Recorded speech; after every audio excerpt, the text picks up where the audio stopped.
Welcome back, time travelers. In the previous episode, we traveled back to the first second of the universe, witnessing time, space, and energy. But what happened after that? How did the solar system came into existence?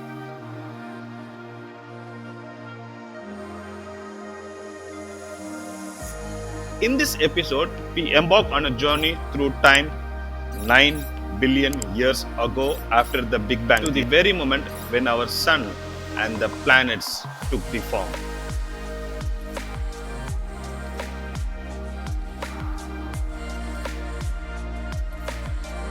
Now, some of you might be wondering, isn't sun also a planet? The answer is no. According to the Cambridge Encyclopedia of the Sun by Kenneth R. Lang, chapter number 1, The Sun as a Star, page number 3. The Sun is a star, not a planet. Unlike planets, which orbit a star and do not produce their own light, but the Sun generates energy through nuclear fusion in its core.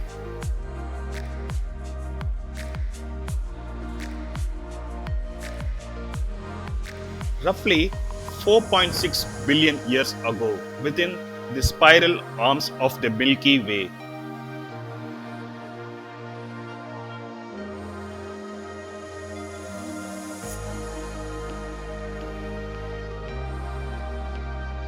A dense molecular cloud composed of hydrogen, helium, and 2% of heavier elements. Reference is Annual Review of Astronomy and Astrophysics, volume number 47, page number 481. Triggered either by a nearby supernova or natural gravitational instabilities.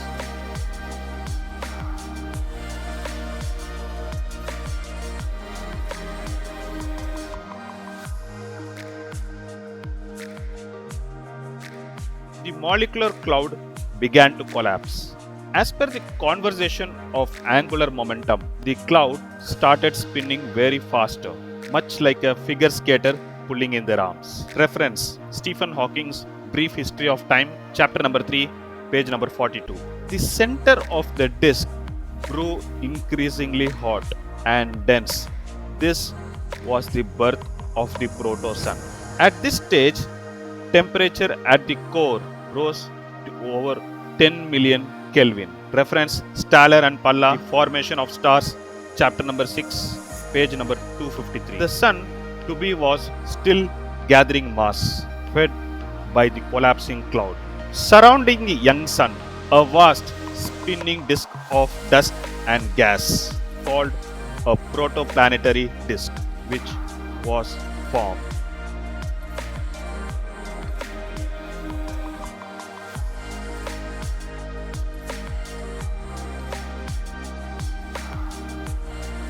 Hubble Space Telescope images, NASA ESA 2015, shows similar disks around young stars in the Orion Nebula.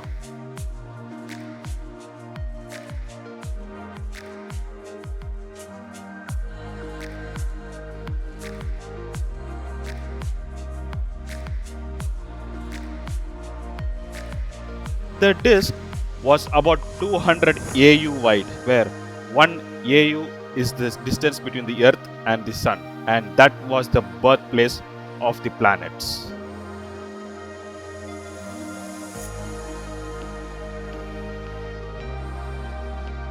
Reference is Armitage, Astrophysics of Planet Formation, chapter number 4, page number 178.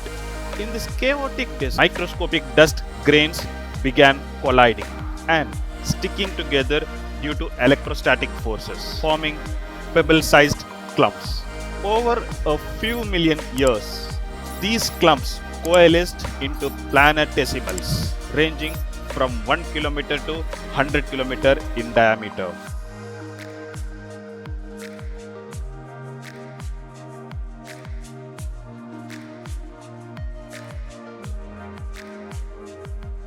Reference is Wetherill Science, volume number 287, 2000, page number 1730. But why do we have rocky planets like Earth and Mars near the Sun, and gas giants like Jupiter and Saturn farther away?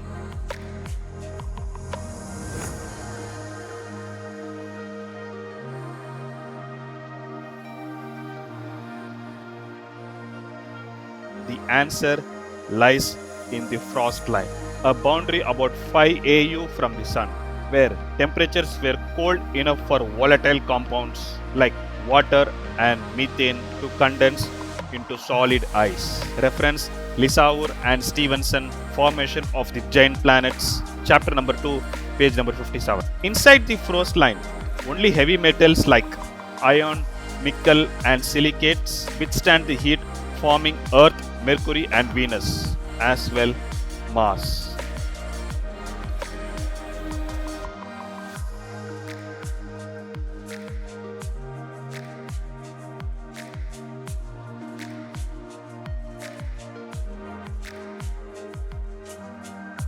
Meanwhile, outside the line, ice-rich cores grew very rapidly, capturing surrounding hydrogen and helium, creating Jupiter, Saturn, Uranus, and Neptune.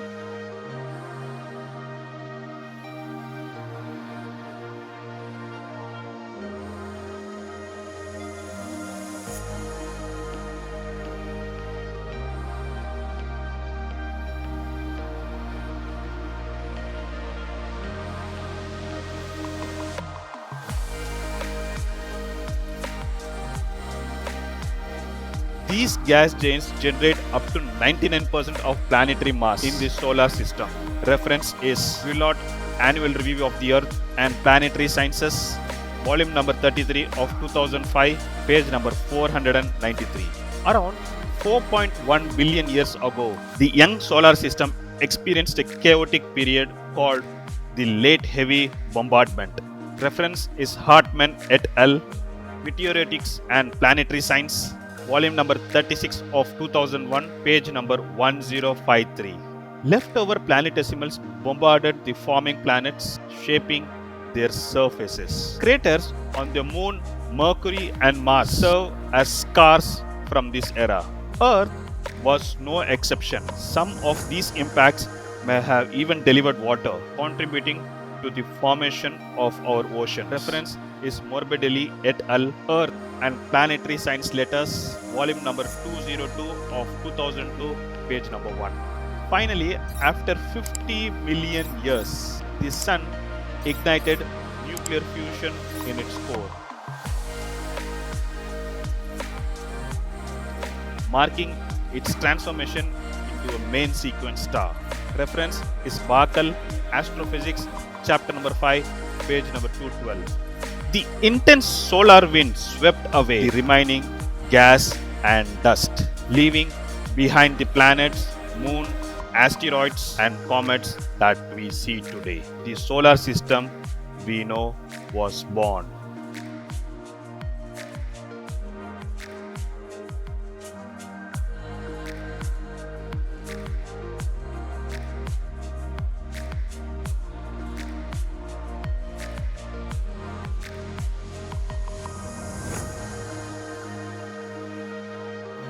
From a vast cloud of interstellar gas to the organized system of planets orbiting a brilliant star.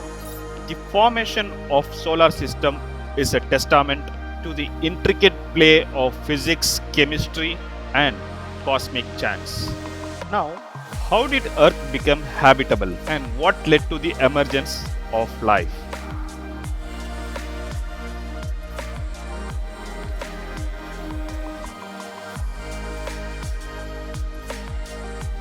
I hope you find this content very useful. Kindly share it to your network as well. I will see you in the next episode. Take care.